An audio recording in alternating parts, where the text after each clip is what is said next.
और मुक्तापुराल पंचामृत इनका सेवन। आइए अब अगले सोपान की ओर बढ़ें। आज हम लोग प्रतिश्याय पे चर्चा करेंगे। पहले प्रश्नों का उत्तर, उनका समाधान करने का प्रयास करता हूँ जो मेरे समक्ष प्रस्तुत हुए हैं। भावना भट्ट जी ने ये पूछा है कि जो आप श्लोक वाचन करते हैं चिकित्सा सिद्धांत के संदर्भ में, कल हम जो आपने श्लोक बताए वो कहाँ के हैं? तो आप चरक चिकित्सा स्थान 17 हिक्का श्वास अध्याय है, वहाँ आपको ये सारे श्लोक मिल जाएंगे। डॉक्टर नयन जोशी जो स्वयं रिटायर्ड प्रोफेसर हैं गवर्नमेंट कॉलेज से, वर्तमान में नडियाद में काम कर रहे हैं, विद्वान व्यक्ति हैं। उन्होंने जानना चाहा हाई ब्लड प्रेशर का आयुर्वेदिक ट्रीटमेंट क्या हो सकता है। तो ऐसे व्यक्ति में सबसे पहले विरेचन कराएं। विरेचन करने के बाद शिरोधारा, और साथ ही साथ एक योग जिस पे हम लोगों ने काम किया है वो मैं बताना चाहूँगा आपको। शंख पुष्पी 100 ग्राम, गोक्षुर 50 ग्राम, आमलकी 50 ग्राम और सर्पगंधा चूर्ण 50 ग्राम। शंख पुष्पी 100 ग्राम, फिर से रिपीट कर रहा हूँ, शंख पुष्पी 100 ग्राम, गोक्षुर चूर्ण 50 ग्राम, आमलकी चूर्ण 50 ग्राम और सर्पगंधा चूर्ण 50 ग्राम। इन सबको मिला करके रोगी की अवस्थानुसार ब्लड प्रेशर कितना है उसके आधार पे मात्रा का संयोजन कर लें, लेकिन सामान्यतः आधा चम्मच से 1 चम्मच दिन में 2 या 3 बार आप दें। इससे बहुत ही रोगी को लाभ प्राप्त होता है। अरुणा वर्मा जी ने पूछा है कि कटि प्रदेश में जब वर्टिब्रा में गैप आ जाता है या अन्य कारणों से पाद पर्यंत तक वेदना होती है, उसकी चिकित्सा क्या होगी? तो पिछले व्याख्यानों में हमने गृत्सी के बारे में चर्चा की थी। आप YouTube में जाकर के गृत्सी जिस दिन व्याख्यान दिया हो उसको देख लें। लेकिन आपकी जानकारी के लिए ऐसे रोगियों में कटिवस्ती, फिर पत्रपिंड श्वेद और कालवस्ती क्रम, निरूह के रूप में एरण्य मूलादि, अनुवासन के रूप में 10 मूलादि तैल, इनका प्रयोग करें। रस औषधियों में एकांगी रस, आम वाताई रस और मुक्तापुराल पंचामृत, इनका सेवन आप रोगी को करा सकते हैं। अक्षरा मेहता जी ने संधिवात की चिकित्सा के बारे में पूछा है। मैं उनसे निवेदन करूंगा कि संधिवात पर भी एक बृहद व्याख्यान प्रस्तुत किया गया था। आप YouTube से आप उसको प्राप्त कर सकते हैं। फिर भी संधिवात ज़्यादातर वृद्धावस्था में होती है, 60 वर्ष के ऊपर। डिजेनरेटिव व्याधि है जैसा आप जानते हैं। इसमें हम योग हमेशा एक योग देते हैं 3 महीना 6 महीने तक, क्योंकि इसको जड़ से तो समाप्त किया नहीं जा सकता, लेकिन रोगी को आराम दिया जा सकता है। उसमें हम अश्वगंधा 100 ग्राम, 50 ग्राम शुंठी और 25 ग्राम पिपली चूर्ण, ये 3 योग बना करके मिला करके 1-1 चम्मच सुबह शाम दोनों टाइम इसको देवें।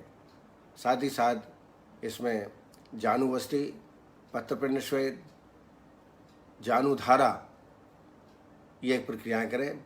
और साथ में ब्राह्मण बस्ती, अनुवासन बस्ती के रूप में 10 मूलादि तैल की अनुवासन बस्ती लगातार 11 दिन तक, 21 दिन तक 30 मिलीलीटर की मात्रा में आप देवें, तो आपको इस संधिवात को आप जीत सकते हैं। पंकज अग्रवाल जी ने पूछा है टाइफाइड का आयुर्वेदिक ट्रीटमेंट क्या होगा? ये निश्चित है पित्तोल्बण सन्निपातक ज्वर है ये। इसमें सूत शेखर का बहुत ही अच्छा उपयोग है। सूत शेखर 250 मिलीग्राम, गोदंती 250 मिलीग्राम और महाजुरांकुश रस 125 मिलीग्राम, ये दिन में 2 या 3 बार शहद के साथ चाटन कराएं।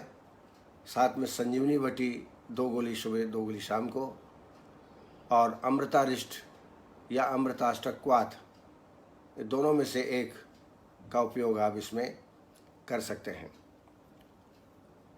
इसमें कई बार आंत्र में वेदना होती है क्योंकि इसमें स्फोट हो जाते हैं। ऐसी अवस्था में मुलहठी और शतावरी, इनका चूर्ण बना लें और 1-1 चम्मच दिन में 2 या 3 बार दुग्ध के साथ दें तो बहुत ही अच्छा इसमें आराम प्राप्त होता है। आर्यन इंडिया जी ने एजोस्पर्मिया के ट्रीटमेंट के बारे में पूछा है, तो निश्चित रूप से यह असाध्य व्याधि है, लेकिन मैंने अपने प्रैक्टिस में 2-3 पेशेंट का ट्रीट किया है और सफल भी हुई है। मैं वो आपको बताता हूँ। आप पूरा संशोधन कराइए, वमन, विरेचन, वस्ती, ये तीनों प्रक्रियाएं विधिवत शास्त्र के अनुसार आप संपादित कराइए। उसके बाद इसमें एक योग है जो हम लगातार पेशेंट को देते हैं। एक तो वानरी गुटिका, ये चरक का योग है, बहुत ही श्रेष्ठ है, हमने खुद बनवाई थी और 2-2 गोली देने से इसमें बड़ा अच्छा लाभ प्राप्त होता है। वानरी गुटिका आप चरक में देख सकते हैं। और एक चूर्ण बना के दिया, उसमें अश्वगंधा 100 ग्राम, केवांच बीज 100 ग्राम, बबूल फली 100 ग्राम और 50 ग्राम गोंद, इसको मिला करके और 50 ग्राम मिश्री भी डाली, इसमें मिलाकर बारीक चूर्ण कर लिया गया और 1-1 चम्मच दिन में 3 बार या 2 बार कम से कम ठंडे दुग्ध के साथ दिया तो इसके परिणाम बहुत ही अच्छे आते हैं। तो इनका प्रयोग आप कर सकते हैं, लेकिन कभी भी पेशेंट को ये गारंटी ना दे कि हम बिल्कुल ठीक कर गए। इसके अलावा इसमें बाजीकरण वस्ती ये भी बहुत श्रेष्ठ है। अगर आप पंचकर्म के प्रैक्टिस के लिए चाहते हैं या प्रैक्टिस कर रहे हैं या और उसमें कुछ उन्नति चाहते हैं तो आप मेरी किताब क्लिनिकल पंचकर्म वो ज़रूर आप प्राप्त कर लीजिए। और ये जो मैं चिकित्सा क्रम बताता हूँ, ऐसे लगभग 35-36 रोगों का चिकित्सा क्रम किताब में दिया है। साथ में पंचकर्म के सहज प्रयोग जो आप आसानी से ओपीडी लेवल में कर सकते हैं, वो सब विधानों का वर्णन उसमें है, आप उसको प्राप्त कर सकते हैं। मैं आपको एक नंबर देता हूँ, टेलीफोन नंबर, डॉक्टर विनोद वैरागी नाम है, 94-250-92284। फिर से मैं बोल रहा हूँ, 94-250-922 और 84। मेरा भी नंबर नोट कर लीजिए, 99-204-86729। मैंने कल कहा था कि अब अपना परिचय भी साथ में देते जाए ताकि एक दूसरे के साथ निरंतर संबंध बने रहें। कुछ लोगों ने टेलीफोन नंबर दिए हैं, कुछ से बात भी हुई है, व्हाट्सएप भी किया है। आप भी इसी प्रकार एक दूसरे से जुड़े रहें, यही मेरा कहना है आपको। विनोद गुप्ता जी ने हाइपर थायराइड में हाथ पैरों में जलन होना बताया है। बिल्कुल होता है, क्योंकि ये पित्त प्रधान व्याधि है। हाइपो कफज है और हाइपर थायराइड जो है वो पित्तानुबंधी है, इसलिए पित्त की चिकित्सा इसमें की जाती है। अगर हस्तपाद में जलन हो तो इसमें चंदनादि बटी और चंद्रप्रभा बटी 2-2 गोली दिन में 2 बार कराएं और उसी राशो 20 ml और 20 ml पानी भोजन के बाद इसका सेवन करें। और षडंग पानी मुस्त परपट को शीर चन्नो दीच नागरी है, श्रथ शीतम जलम दद्यात पिपासा ज्वर शांति यही है, इसका सेवन कराएं। और शीतल स्नेह से अभ्यंग, जैसे चंदनादि तैल या सिंपल नारियल तेल या तिली तेल, इससे भी आप अभ्यंग कराएं, इससे भी रोगी को आराम प्राप्त होगा। विक्रम सिंह मीना ने डायबिटीज़ 2 का ट्रीटमेंट पूछा है और यह भी पूछा है कि इसमें सेक्सुअल डिफॉर्मिटी हो जाती है। बिल्कुल सही है, डायबिटिक पेशेंट में सेक्सुअल डिफॉर्मिटी हो जाती है और यह एक प्रकार का साइड इफ़ेक्ट है।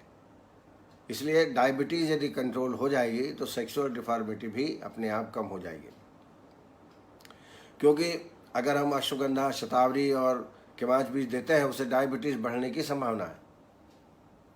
तो दोनों को मैनेज करते हुए ट्रीटमेंट करेंगे तो निश्चित रूप से हम सफल होंगे। देवी चंद बिश्नोई जी ने पूछा है, स्थूल रोग में वमन कराने का आपने कहा है। स्थूल रोगी में अगर श्वास रोग हो जाए तो क्या हम वमन करा सकते हैं? क्योंकि स्थूल जो है, मेदो रोग है, वो वमन के अयोग्य माना गया है। बिल्कुल सही है, लेकिन मैं आपको बताऊं कि कई चीज़ें ऐसी हैं कि सिद्धांत अलग है, प्रैक्टिकल अलग है। जैसे गुल्म रोग में वमन नहीं कराना चाहिए, अयोग्य है, लेकिन जब चिकित्सा वात गुल्म की बताई जाती है तो वहाँ कहा है, वात गुल्मे कफो वृद्धो हत्तो अग्नि अरुचे मेधि हल्लासम गौरव तंद्रा जनेत उल्लेखितम। कफ की वृद्धि हो, कास हो, प्रतिशाय हो तो आप वमन करा सकते हैं। वैसे ही स्थूल में भी है।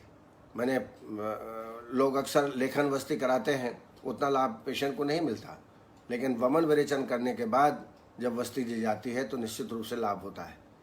तो आप वमन करा सकते हैं। अब ये आपके एक्सपीरियंस पर डिपेंड है। पहले से आप डरे नहीं, आप बड़े आराम से जो शास्त्रगत है, जो उल्लेखित है, वो ज़रूर आप कराएंगे, उसमें कोई नुकसान नहीं होगा।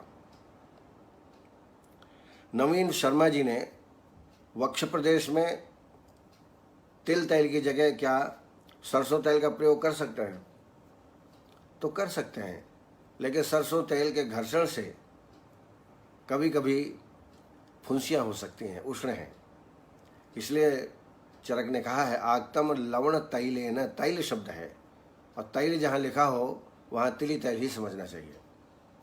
लेकिन उत्तर प्रदेश है, ऐसी जगहों में जहाँ सरसों तेल बहुत आम प्रयोग किया जाता है, वहाँ आप सरसों तेल से भी मालिश कर सकते हैं। जितेंद्र वर्मा जी ने पूछा है, अपामार का भी प्रयोग कर सकते हैं? कर सकते हैं, बिल्कुल कर सकते हैं। नवीन उपाध्याय जी ने कॉर्ड में कितने दिन तक दवा लेनी होगी? कम से कम 3 महीना, ताकि दोबारा कॉर्ड उत्पन्न न हो। इसके अलावा इस कार्यक्रम को बहुत लगन के साथ और उससे ज्ञान प्राप्त कर रही हैं डॉक्टर संध्या पांडे जी, सत्येंद्र कुमार जी, विघ्नेश पिल्लई, ये हमारे प्रिय शिष्य हैं, नीलेश निगम जी, शिखा वर्मा जी, पंकज अग्रवाल, अनिल सिंह राठौर, योगेश महाजन, शिखा वर्मा, पंकज अग्रवाल, अनिल सिंह राठौर, योगेश महाजन, मोहित मोंगा, JS नौटियाल, जितेंद्र वर्मा जी, गिरिराज प्रसाद शर्मा, भावना सिन्हा जी, मीनाक्षी जिंदल, डॉक्टर मूर्ति, प्रतीक जी, नीना गुप्ता जी, पंकज जी, आर्यन जी, सोमित मंडल जी, रीना शर्मा जी, मंजू जी, जितेंद्र जी और अनिल जी, ये बरोबर इस कार्यक्रम को देख रहे हैं। ये मुझे जानकर अत्यंत प्रसन्नता है। ऐसे ही आप देखते रहें और उत्साहवर्धन अपने आप का और हमारा भी करते रहें। अब आइए प्रतिशाय पर चर्चा करेंगे। बहुत ही आम व्याधि है और हर दूसरा तीसरा व्यक्ति प्रतिशाय से ग्रसित है, और प्रतिशाय का ट्रीटमेंट न करें, समय पर न किया जाए तो यह बाद में दुष्ट प्रतिशाय, क्रमशः पीनस आदि रोगों की उत्पत्ति करते हुए कभी कभी कास, श्वास आदि के लक्षण बाद में पैदा हो जाते हैं अगर समय से इलाज न किया जाए। आचार्य सुश्रुत ने 31 प्रकार के नासा रोग बताए हैं, उसमें प्रतिश्याय भी है, लेकिन चरक ने शिरोर रोग के अंतर्गत प्रतिश्याय का वर्णन किया है, क्योंकि प्रतिश्याय में शिराशूल एक प्रमुख लक्षण होता है। संभवतः इसलिए उन्होंने शिरा रोग के अंतर्गत इसका वर्णन किया है और 12 ही भेद इसके बताए हैं। कई लोग इसको पीनस भी बोलने लगते हैं, जीर्ण प्रतिश्याय बोलते हैं, और कई लोग साइनोसाइटिस, जब बहुत दिनों से जो प्रतिश्याय बना रहे तो साइनोसाइटिस के लक्षण भी इससे मिलते जुलते हैं। चरक ने 4 भेद इसके किए हैं, वातज, पित्तज, कफज और सन्निपातज। 4 प्रकार के भेद बताए हैं। सुश्रुत ने वातज, पित्तज, कफज, सन्निपातज और रक्तज ये भी भेद स्वीकार किया है। जब प्रतिश्याय के साथ रक्त की प्रवृत्ति हो तो उसको रक्तज प्रतिश्याय कहते हैं। प्रतिश्याय की उपेक्षा करने से, मैंने जैसे पहले बताया, दुष्ट प्रतिश्याय अर्थात पीनस आदि की उत्पत्ति हो सकती है। आए पहले दोषानुसार लक्षण समझ लें, क्योंकि मैं हमेशा इस पर बल देता हूं कि डायग्नोसिस आपका सही होना चाहिए। वातज प्रतिश्याय, इसमें खासतौर से नासा में वेदना, तोद जो वायु का प्रमुख लक्षण है, छींक अधिक आती है और नासा स्राव उज्जल के समान होता है, पतला, और बाद में स्वर भेद जैसे लक्षण भी इसमें उत्पन्न हो जाते हैं। और शिराशूल, तो शूल और तोद और नासा वेदना ये वातज प्रतिश्याय के प्रमुख लक्षण हैं। पित्तज प्रतिश्याय में नासाग्र में पाक हो जाता है, ज्वर, मुखशोष, तृषा, और जो स्राव होता है वो उष्ण और पीले वर्ण का निकलता है। तो स्राव जो है पीले वर्ण का निकले और जलन हो, नासाग्र में थोड़ा पाक हो गया हो, ज्वर जैसी अनुभूति हो, तो पैतृक प्रतिश्याय है, ऐसा हमको समझना चाहिए। कफज प्रतिश्याय में कास, अरुचि और स्राव गाढ़ा निकलेगा और नासा कंडू, नासा प्रदेश में कंडू की अनुभूति होगी। इससे हम डायग्नोज कर सकते हैं। सन्निपातज प्रतिश्याय, यही बाद में दुष्ट प्रतिश्याय में कन्वर्ट हो जाता है। इसमें तीव्र वेदना, अधिक कष्ट, वातादि दोष के लक्षण, तीनों दोष के मिले हुए लक्षण इसमें प्राप्त होते हैं, और इसको कई आचार्यों ने पीनस नाम से जाना है। आइए, चरक ने जो दुष्ट प्रतिश्याय का वर्णन किया उसके लक्षणों को भी आप समझ लें। यदि हम प्रतिश्याय की उपेक्षा कर दें या देरी से चिकित्सा करें या लापरवाही बरतें और खान पान में ध्यान न रखें तो अधिक छींक आना, नासा में शोष होना, और जो नासागत रोग हैं जो चरक ने बताए हैं, जैसे नासा प्रतिनाह, नासा स्राव अधिक, पूती नासा रोग, अपीनस, नासापाक, शोष और अर्बुद, ये लक्षण प्राप्त होने लगते हैं। और प्रमुख लक्षणों में पूविस्राव, ज्वर, शिरा प्रदेश में वेदना, रक्त का पित्त का निकलना, स्वरभेद, शोष और अन्य जो दुष्ट प्रतिश्याय के लक्षण हैं वो इसमें प्राप्त होते हैं। प्रतिश्याय अक्सर जो व्यक्ति हमेशा वेगों को धारण करता है, शीतल स्थान में या शीत जल का सेवन अधिक करता है, रात्रि जागरण या दिवास्वप्न अधिक करता है, ऐसे व्यक्ति में, और साथ ही साथ जो कफवर्धक आहार, विरुद्धाहार का निरंतर सेवन करता है, तो प्रतिश्याय का रोगी बन सकता है। तो इनका परिहार करना चाहिए, निदान परिवर्जन करना चाहिए। आइए संप्राप्ति देखें। तो ये जो मैंने कारण बताए, इनसे कफ का प्रकोप होता है, और वैसे भी सिर जो है कफ का स्थान है। कफ जब प्रकोप होता है तो वायु का मार्गावरोध होता है, तो वायु का भी प्रकोप होता है। तो यह कफयुक्त वायु पित्त और रक्त के साथ शिरा प्रदेश में संचय करते हैं और बाद में यही प्रतिश्याय की उत्पत्ति करते हैं। ये चरकी संप्राप्ति है जो मैंने आपको बताई। इसके पूर्व लक्षण है छींक आना बार बार, शिरोगौरव, रोमहर्ष और अंगमर्द यानी अर्थात अंगों में पीड़ा। ये लक्षण रोगी में मिल सकते हैं। उपद्रव के रूप में अगर इसका ट्रीटमेंट न किया जाए तो भयंकर उपद्रव उत्पन्न होते हैं, जैसे बहरापन, अंधापन, गंध का नाश, अनेक प्रकार के नेत्र रोग, शोथ और कास की उत्पत्ति इसमें हो जाती है। पीनस के जो सर्वमान्य लक्षण हैं वो ये पीनस को ही हम अगर साइनोसाइटिस मान लें तो उसमें कोई गलती नहीं है।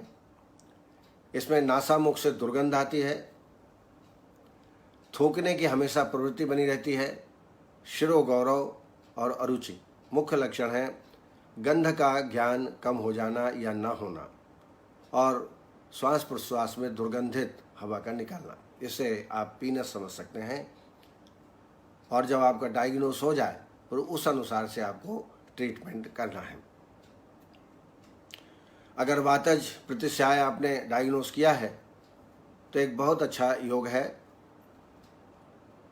गाय का घृत, गोघृत ले लीजिए 20 ml, उसको थोड़ा कोष्ण करिए और इसमें 250 मिलीग्राम से 500 मिलीग्राम तक यवक्षार मिलाइए और इसका प्रातः एवं सायं सेवन कराने से अत्यंत लाभ होता है। बड़ी सरल चिकित्सा है, मैं फिर बता रहा हूँ। गोघृत 20 ml गर्म कर लीजिए, कुनकुना कर लीजिए और इसमें यवक्षार 250 से 500 मिलीग्राम मिला करके दिन में 2 बार इसका सेवन कराएं। अगर पित्तज है तो पित्तज में अदरक को धीमे पकाते हुए, घी में पकाते हुए, अदरक को घी में थोड़ा पका लीजिए और इसका 5 ग्राम की मात्रा में दिन में 2 बार प्रयोग करें। इसके अलावा अदरक सिद्धित दुग्धपान, अदरक से दुग्ध को सिद्ध कर दीजिए और ये सुबह शाम गरम गरम आप पीजिए, इससे भी लाभ प्राप्त होता है। और अगर पित्तज है तो इसमें आपको विरेचन भी कराना चाहिए। अब आइए कफज प्रतिश्याय के बारे में चिकित्सा सिद्धांत देखते हैं।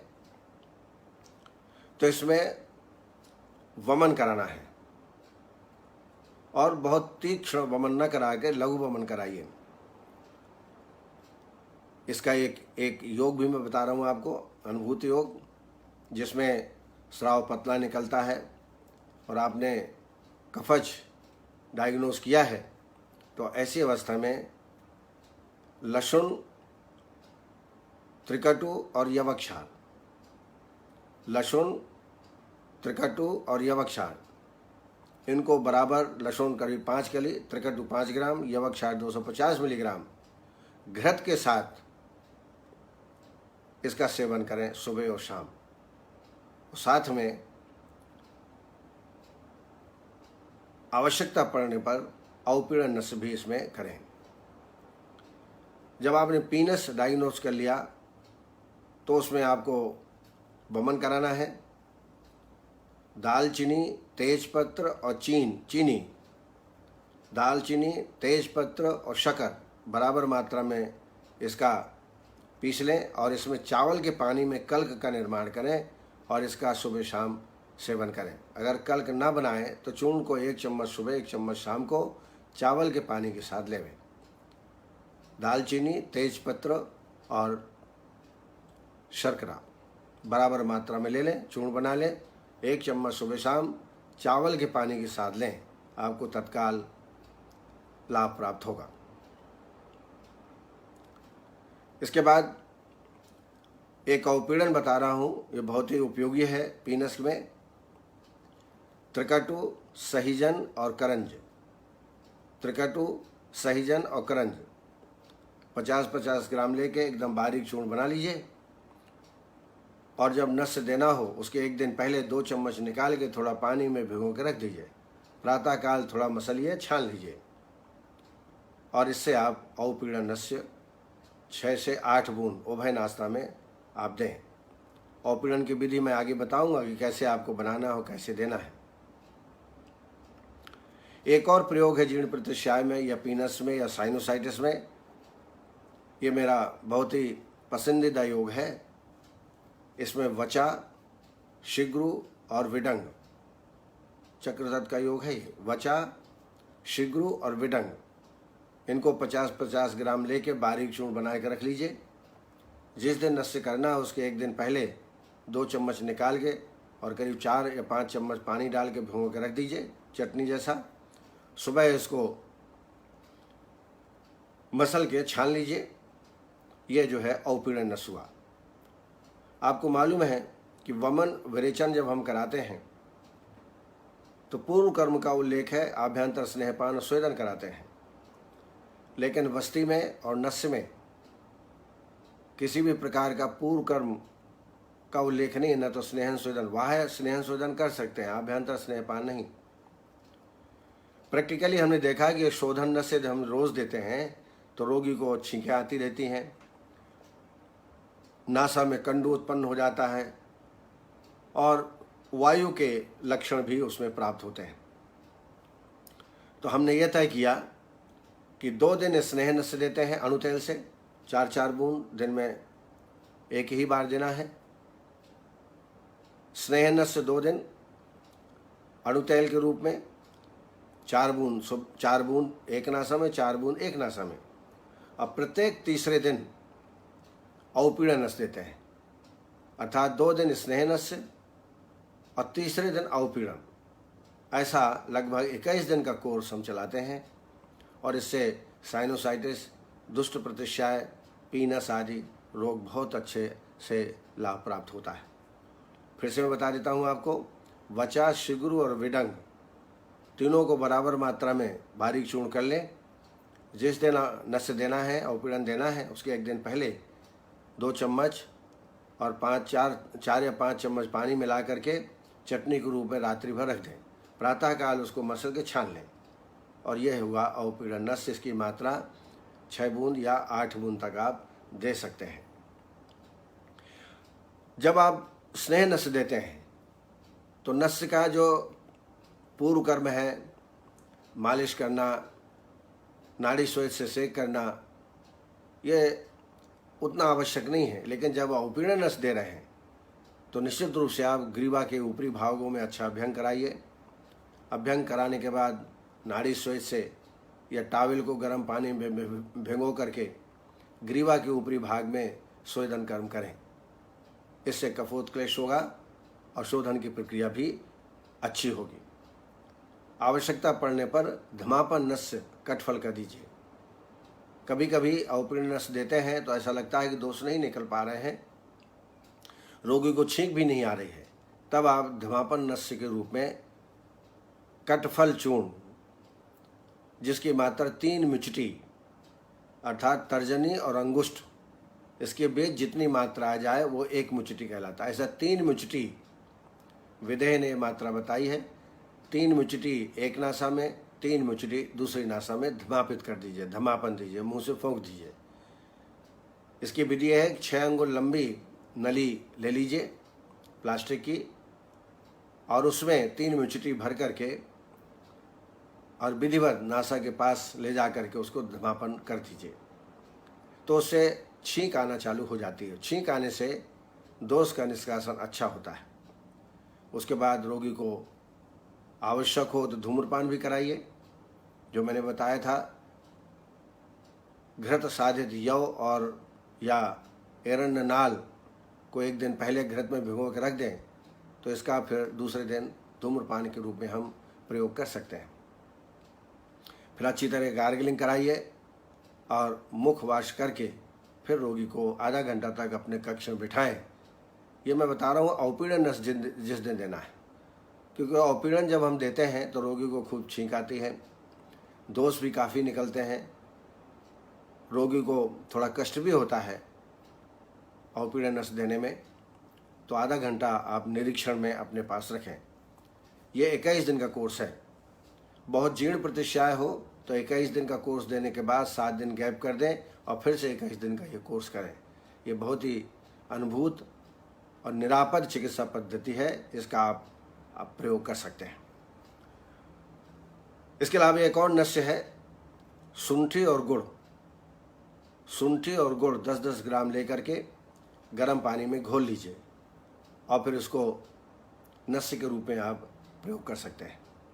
इसकी भी मात्रा 6 से 8 बूंद प्रत्येक नासा में। विधि वही है जो औपीड़न की है, ये भी एक प्रकार का औपीड़न नस्य ही है। कुछ योग हैं अनुभूत जो हम इनमें प्रयोग करते हैं, क्योंकि निश्चित है एलर्जिक व्याधि है तो अंदर का व्याधि क्षमत्व भी रोगी में बढ़ाना है। उसके लिए गिलोय चूर्ण और छोटी हरड़, गिलोय चूर्ण 100 ग्राम और छोटी हरड़ 100 ग्राम दोनों को मिला लीजिए। 1 चम्मच सुबह शाम को दोनों टाइम 3 महीने तक इसका प्रयोग कराएं। शुंठी चूर्ण को घृत के साथ 1 माह लेने का विधान है। शुंठी चूर्ण 10 ग्राम और 10 ग्राम शुद्ध घी दोनों को मिला करके उष्ण जल के अनुपान में दोनों टाइम सुबह शाम इसका सेवन 1 माह तक कराएं। मैं ये सलाह दूंगा, मैं पंचकर्म का व्यक्ति हूँ, पंचकर्म का विद्यार्थी हूँ। अगर प्रतिश्याय कफयुक्त है, अधिक पित्तानुबंधी भी है, तो उसमें पहले वमन और विरेचन अवश्य कराएं। वमन विरेचन कराने के बाद यदि आप संशमन औषधि देते हैं तो निश्चित रूप से यह अधिक लाभप्रद होगा। एरंड भ्रष्ट हरित की ये माइल्ड परगेटिव है। 2.5 ग्राम की मात्रा रात्रि में रोज देवें, जिससे मल का निस्सारण होता रहे, दोष प्रकोप न हो पाए। तो ये भी आप अवश्य करें। इसके